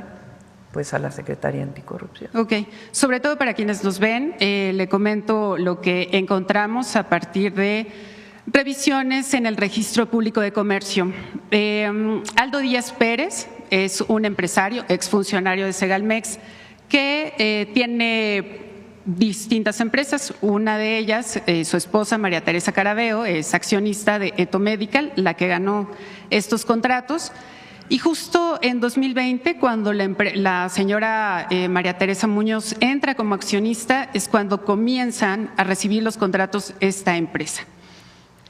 Aldo Díaz Pérez, su esposo, tiene otras 2 empresas que junto con Fernando Bilbao recibieron 100 millones de pesos de depósitos de otras empresas que obtuvieron más bien permisos para comercializar hidrocarburos, justamente cuando Rocío Nale fue secretaria de Energía. Mira, todos pueden leer tu nota de Animal Político. Entonces, para quien tenga interés, pues que lea la nota en Animal Político. Y nosotros pues hacemos la revisión de si en efecto lo que estás comentando fue así o no fue así, y a partir de ahí pues que la Secretaría Anticorrupción vea. Pero esta idea de que ahora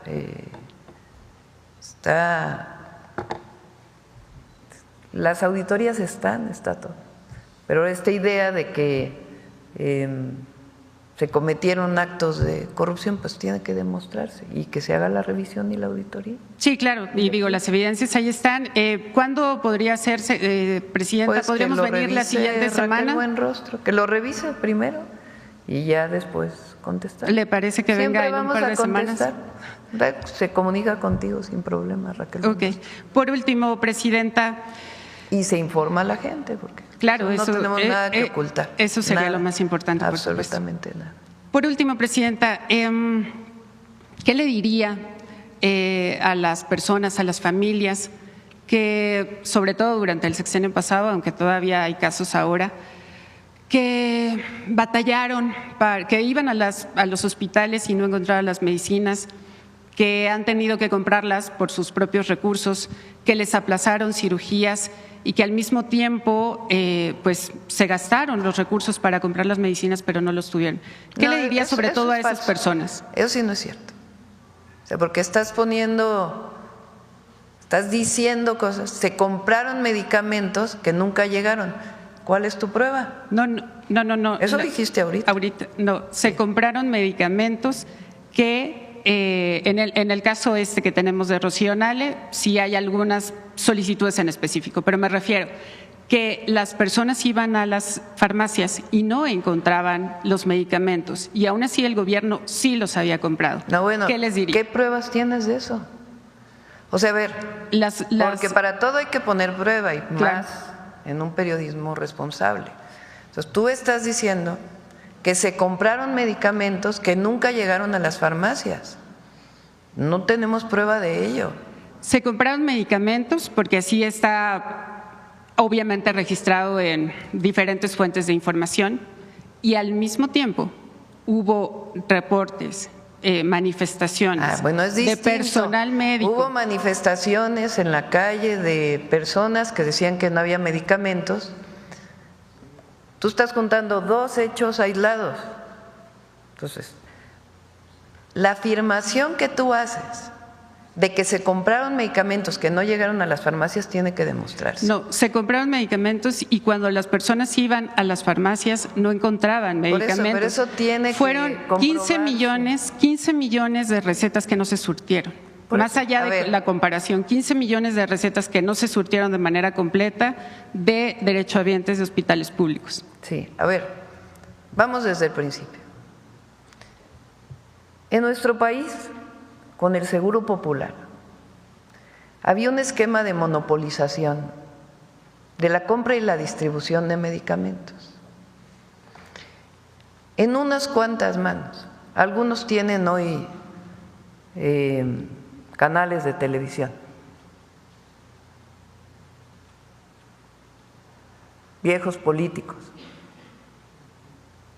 que ustedes saben a quién me refiero, que tenían el monopolio de la compra y la distribución, y no de todos los medicamentos, sino de una base de medicamentos que estaban en el Seguro Popular. Esas compras de medicamentos fueron a mucho mayor precio que las que se hicieron posteriormente. Y además se amplió la base de compra. Justo ayer estábamos platicando eso en la reunión de salud. Porque cuando no hay competencia y hay unas cuantas empresas que se dedican a eso y solo se les compra a esas empresas y se terciariza todas las funciones, pues entonces no solo se demostró que no funcionó, sino que también había desabasto. Entonces, en todo el periodo del presidente López Obrador no se puede obviar algo que ocurrió, una pandemia de prácticamente 2 años, en donde prácticamente todas las instituciones de salud tuvieron que posponer cirugías, posponer atención médica, incluso compras de medicamentos para poder atender la pandemia del COVID-19. Una vez que se compran las vacunas, que recibió todo México de manera gratuita, incluso mucho antes que en muchos otros países del mundo, por el trabajo integral que se hizo, entonces comenzó de nuevo a coordinarse todo el sistema de salud y constituir el IMSS Bienestar para evitar este esquema de corrupción que se generó con el Seguro Popular en los estados de la República. Entonces fueron 2 años de mucho trabajo para constituir esta nueva institución de salud que a nosotros nos está tocando consolidar y al mismo tiempo garantizar pues todo el abasto de medicamentos, que la compra de los medicamentos, como lo hemos estado informando, cada 15 días ha tenido de nuevo esta voracidad de muchas de las empresas farmacéuticas que dieron sobreprecio y que se pusieron de acuerdo con algún servidor público en la mediana escala. Entonces, afortunadamente se paró, se revisó y se está solventando pues esa posible falta que se hubiera cometido. En el periodo del presidente López Obrador se hizo lo mejor que se pudo hacer en todo este proceso pues de monopolización. ¿Por qué están tan enojadas algunas televisoras o algunos sitios de internet? Pues porque ya no se les compran los medicamentos ni los servicios de distribución, de donde ganaban miles de millones de pesos. Entonces, si hubo alguna falta de algún servidor público, se revisa y no, aquí no vamos a cerrar la posibilidad de que haya una auditoría, de que haya una revisión y que se haga. Pero de que lo que tenemos hoy es mucho mejor que el Seguro Popular, que era la pura corrupción, es mucho mejor. Y de que va a ir mejorando todos los días, pues es lo que estamos presentando ahora. ¿Cuándo habían escuchado un programa de trato digno en el ISSSTE? O un programa que permita ahora sí tener más cirugías en el IMSS, o un sistema de IMSS Bienestar que tiene un cuerpo regional que está atendiendo desde el territorio. Entonces, es mucho mejor lo que estamos construyendo ahora, que viene desde el gobierno del presidente López Obrador, que aquel esquema de Seguro Popular. O sea, vayan a algunos de los estados que no se han integrado, cobran los servicios.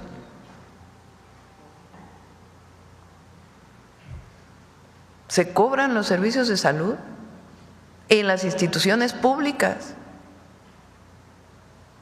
Eso no. La salud es gratuita por Constitución. ¿Descarta que hubiera habido desabasto en el sexenio pasado, Presidenta? Si hubo algún desabasto, se hizo todo lo que se tenía que hacer. Eso es lo que le respondería a las familias. A las familias siempre las vamos a querer abrazar y apoyar, pero lo que ustedes quieren hacer, de contraponer al gobierno con las familias, eso no. Eso no. Nunca van a escuchar de algún servidor público, de mi gobierno, de otros gobiernos, que hable en contra de una víctima. Lo que pasa es que lo que quisieron hacer fue justamente eso, este esquema de contraposición. Nosotros estamos para servir al pueblo y siempre vamos a estar para servir al pueblo. Pero este esquema en donde, a pesar de que el IMSS se acercó a ustedes, les dio toda la información y siguen planteando lo mismo, entonces lo que se tenga que aclarar se va a aclarar. Transparencia al 200%, más que cuando existía el INAI, que se gastaban el dinero en centros nocturnos. ¿Por qué eso no lo reportan? Sí, está reportado en todos los medios. Qué bueno. Sí. Vale. Bueno, si me permite regresar después para ver si la Secretaría Anticorrupción investigó el tema de la gobernadora Nale. Sí. Gracias, presidenta. Gracias. A ver aquí. Ahora puras mujeres, porque fue en contraposición acá. Gracias, presidenta. Buenos días. Nancy Flores, de la revista Contralínea. Buenos días a todas y a todos. Presidenta, faltan 19 días para esta elección judicial, que es este proceso de democratización, un mandato popular del pueblo de México, y sin embargo está arreciando la guerra sucia mediática en contra de esta posibilidad que vamos a tener por primera vez los mexicanos y las mexicanas para elegir un poder judicial que ya no sea corrupto y que no esté al servicio de las oligarquías tanto transnacionales como las oligarquías mexicanas. En ese contexto, además, se suma esta guerra sucia a todo el tema de la obstaculización que ha generado algunas decisiones del propio Instituto Nacional Electoral, porque sigue prácticamente tomado el Consejo General por una facción conservadora. Entre esas decisiones, pues primero que no se tuviera información desde los poderes ejecutivo y legislativo también sobre el proceso electoral, y segundo, pues por ejemplo, que no se permitiera a candidatos y candidatas pues hacer uso de estos tiempos oficiales en radio y televisión para que dieran a conocer sus propuestas. En ese contexto, preguntarle no solo su opinión sobre esta guerra sucia para desalentar el voto ciudadano y con ello decir que fracasó este proceso de democratización, sino también preguntarle si va a haber algún tipo de exposición aquí de una forma muy sencilla, muy simple, para que todos los ciudadanos y ciudadanas sepamos pues que son varias boletas, que en vez de tachar vamos a poner números, etcétera. Sí, vamos a dedicar la próxima semana, todos los días, un ratito a hablar de… Pero podemos aprovechar, a ver si me consiguen las boletas. ¿Sí están ahí? A ver, las que vienen en el INE que no tienen nombres.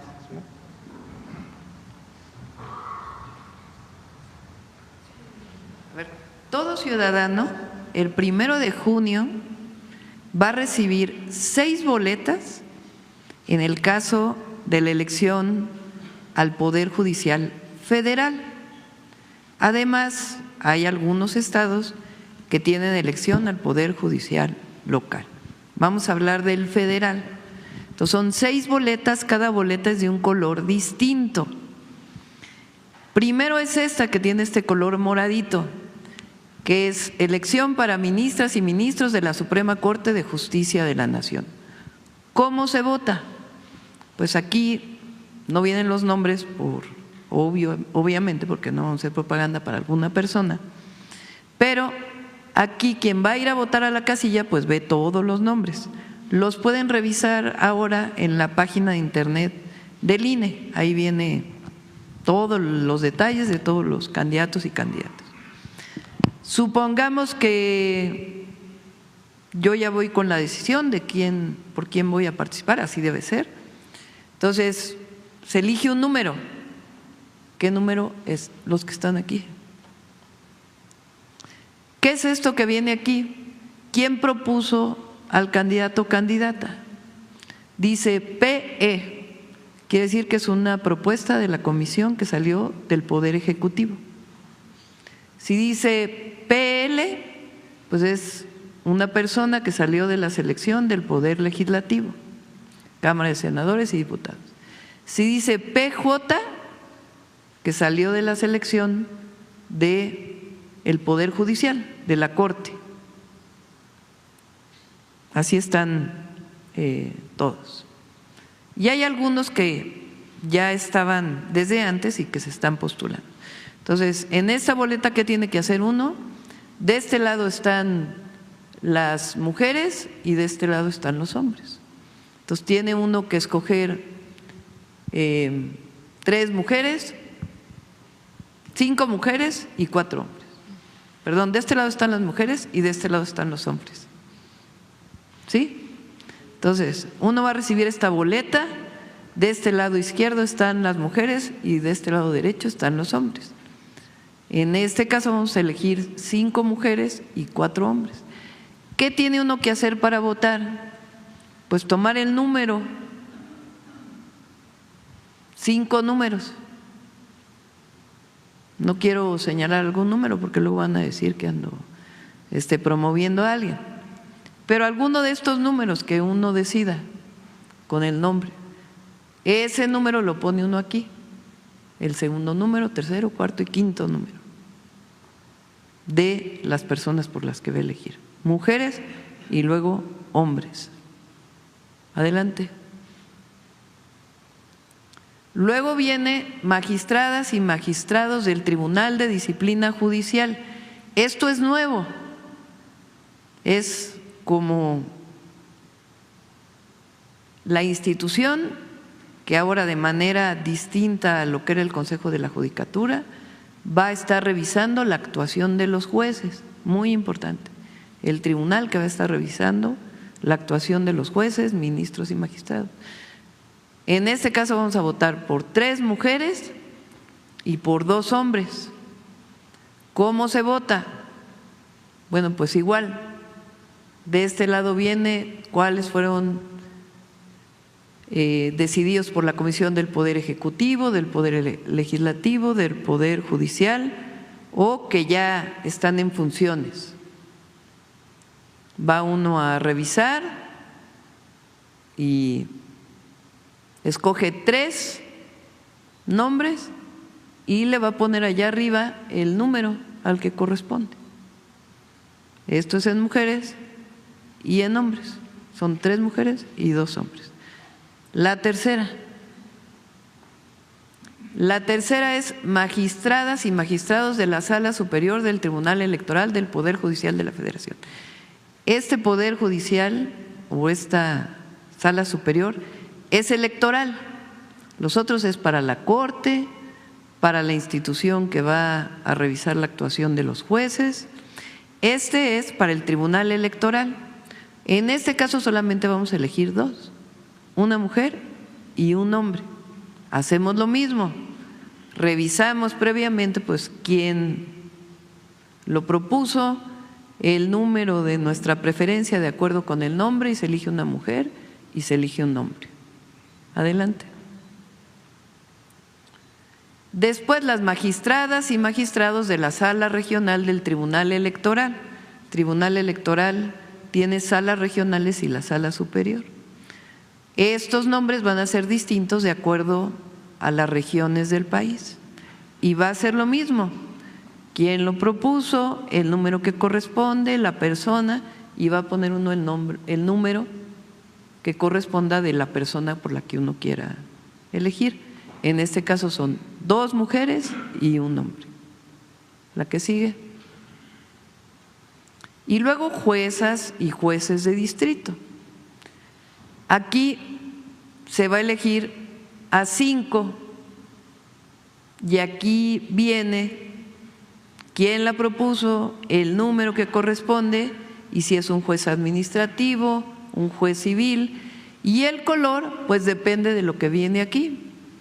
Tiene uno que elegir uno de administrativo, otro que tiene que ver con lo civil, otro que tiene que ver, ya no sé el color moradito, el moradito es civil, después el que tiene que ver con el mixto, después el que tiene que ver con el penal y luego el que tiene que ver con trabajo. Y va a ir uno poniendo el número que corresponda de 5 mujeres y de 5 hombres. Esa es la manera en que se va a votar. Entonces, a diferencia en las elecciones normales, para elegir al Poder Ejecutivo, al Poder Legislativo, que uno vota por un partido político. En este caso, pues los partidos políticos no participan, participan las personas como individuos. ¿Cómo vamos a votar? Pues poniendo el numerito arriba de la persona que uno elija. Y así lo vamos a ir explicando todos los días. Hay antes de que sigas, Nancy, a ver, pon el videíto de 20 segundos donde se explica todo esto en 20 segundos.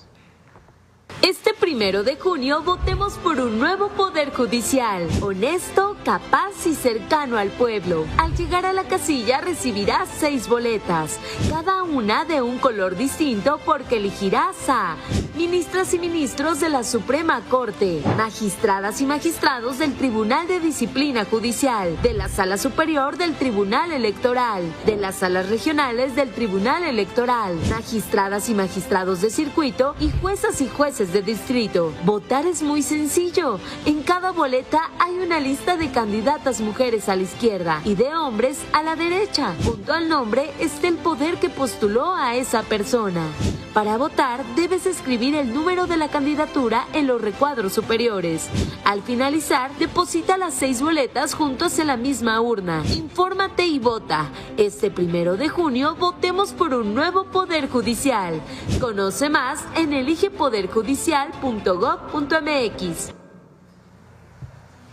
Presidenta, en otro tema, cada año quienes tienen este servicio de telefonía celular por parte de la compañía Telcel se les cobra una fianza de 200 pesos.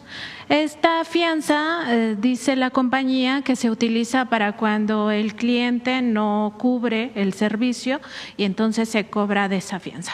El problema aquí es que ese dinero nunca se le regresa a los clientes y son millones de personas las que tienen planes de telefonía celular con Telcel. Y el punto es que se van a una afianzadora del mismo grupo, que es estas fianzas Inbursa. Aquí el tema, nada más para dimensionar, es que por cada millón de clientes son 200 millones de pesos que se quedan, que nunca le devuelven a las personas que pagan puntualmente mes a mes este servicio. Tengo 2 preguntas al respecto. La primera sería si la Profeco, la Comisión Nacional de Seguros y Fianzas, y la Conducef pueden revisar esta situación, porque generalmente, o más bien así es la norma, las fianzas se devuelven. Y segundo, si ya se tiene una fecha estimada de cuándo la Comisión Federal de Electricidad ahora sí podrá dar servicio de telefonía celular a todo el país sin restricciones, porque antes los organismos autónomos lo que hacían era privilegiar este tipo de negocios. Vemos con Profeco, le comentamos a Iván Escalante, que a lo mejor nos está escuchando, para que pueda ver este tema. Mañana viene Pepe Merino y su equipo para poder explicar la ley de telecomunicaciones que se envió al Congreso, porque pues, la discusión se fue sobre ese artículo que ya dijimos que se quite, porque nuestro objetivo nunca es censurar y a lo mejor no venía bien escrito, lo que fuera, pero nunca fue el objetivo. Pero tiene muchas otras cosas muy importantes. Tiene que ver con fortalecer las radios comunitarias, tiene que ver con la prestación del servicio, la apertura de prestación del servicio también para Comisión Federal de Electricidad, tiene que ver con ampliar la cobertura, porque faltan muchas zonas en el país que no tienen cobertura de telefonía celular, regula pues todo, desde satélites hasta la telefonía fija que todavía existe. Entonces, es muy importante que se conozca cuáles fueron las propuestas de esta ley que está actualmente en discusión en el Senado de la República.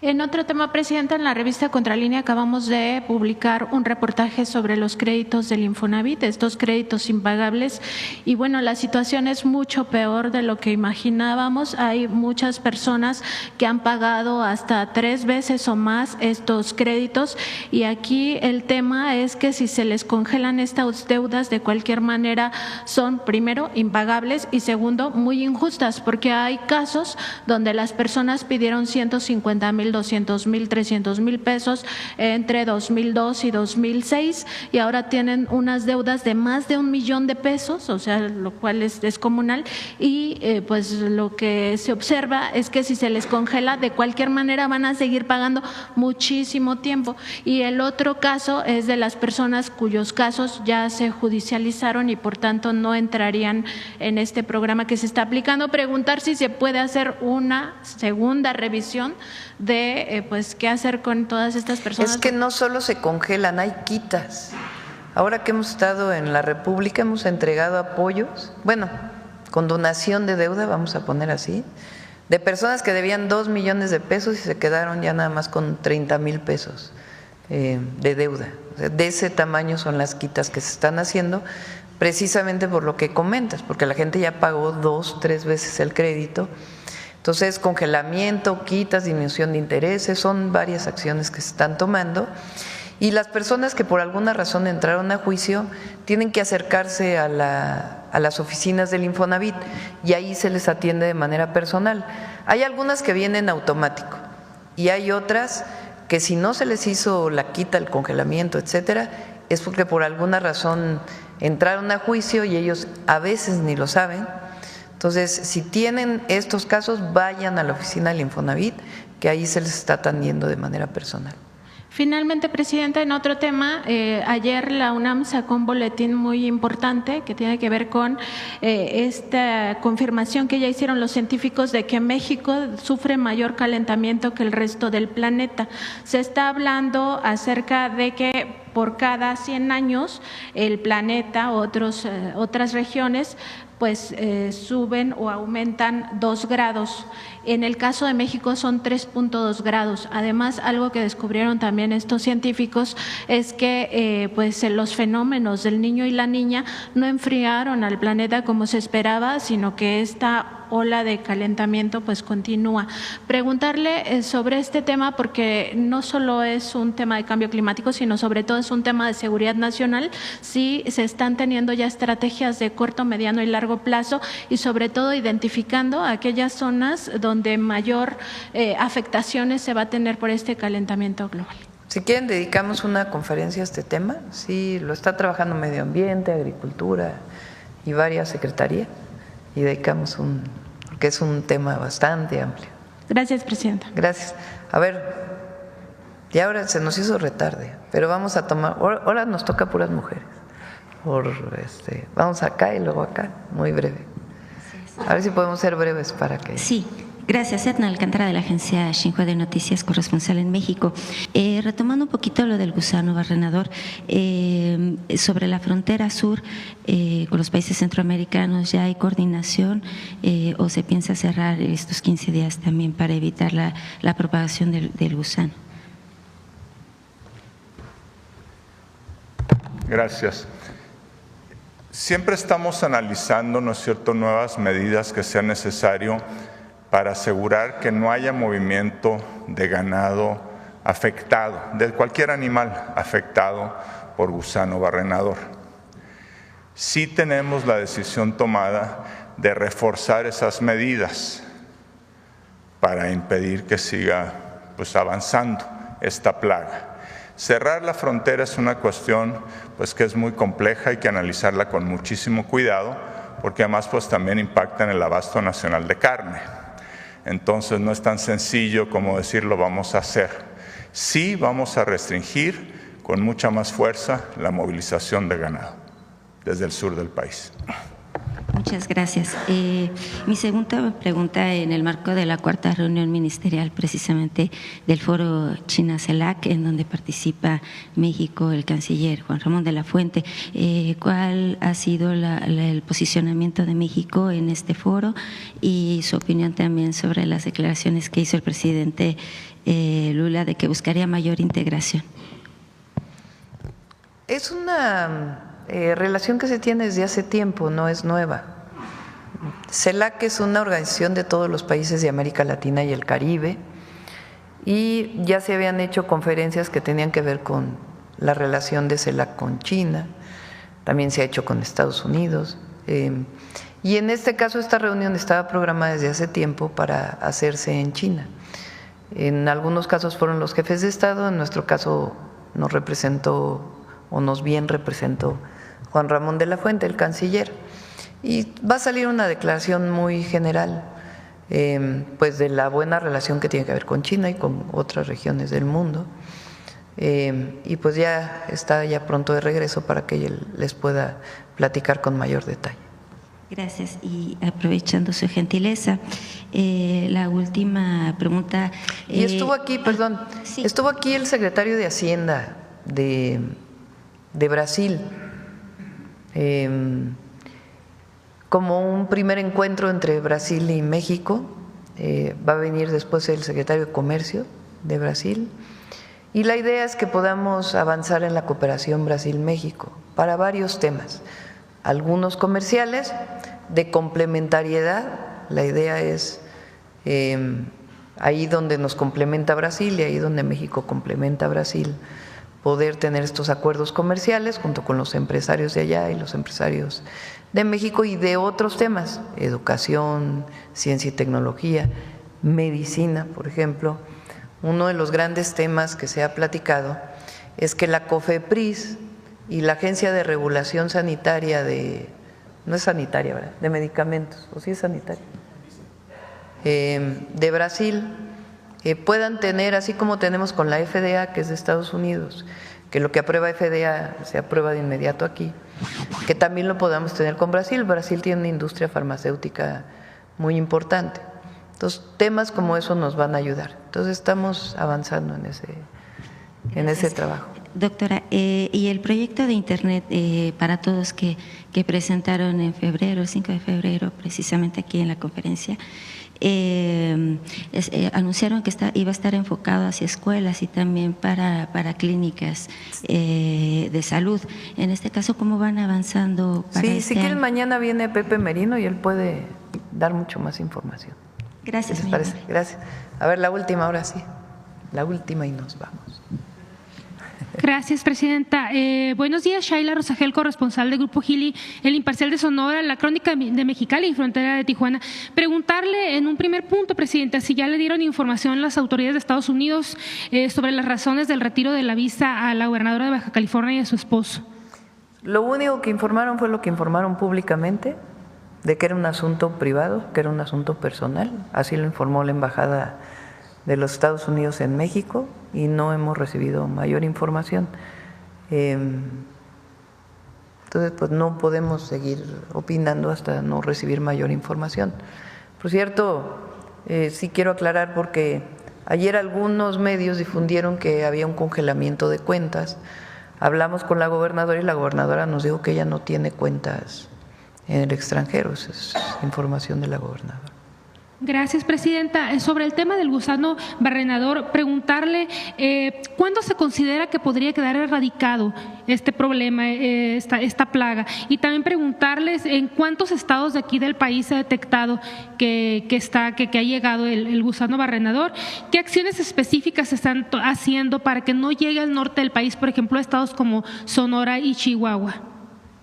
Bueno, ya informó bastante Julio sobre eso. Son 2 casos, ¿no?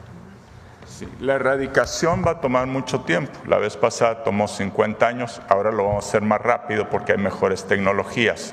Pero erradicar lo que desaparezca de México y de todo Centroamérica es tarea de muchos años. Los estados donde hay ahorita presencia son los del sur y sureste. Vamos en las nuevas medidas a establecer unos nuevos protocolos, no tengo mucho detalle técnico, para asegurar que los estados del norte de la República no llegue esta plaga. Lo hablamos ayer con las gobernadoras y gobernadores y ya estamos trabajando en el diseño técnico para anunciarlo, pues espero que en cosa de días y iniciarlo de inmediato. Muchas gracias. Ya por último, presidenta, preguntarle, ¿qué opina sobre los altos precios de las bebidas alcohólicas y no alcohólicas y también como botanas de alimentos en eventos como la Expo Ganadera de Sonora, que bueno, fue muy anunciada como una expo para el pueblo? Entonces ha habido muchas quejas allá en Hermosillo por estos precios elevados de las cosas que se venden ahí al interior de la expo. Preguntarle, bueno, hablamos con Profeco y Profeco pues bien nos dice pues que ellos no son los que se encargan de fijar precios, nada más de vigilar todo esto de que se cumpla con la ley, de que estén los precios visibles y todo esto de las cosas, pero me gustaría preguntarle qué opina sobre estos precios elevados en ferias. Se lo dejo al gobernador, la verdad. Que Durazo pueda contestar este tema, es muy buen gobernador. Y pues a veces en estos eventos, digamos, donde está el cliente cautivo, pues dan a precios más altos, que no está bien, ¿verdad? Y siempre Profeco puede apoyar para revisar. Gracias, presidenta, sería todo. Gracias, ahora sí, ya nos vamos. Nos vemos mañana. Hasta luego.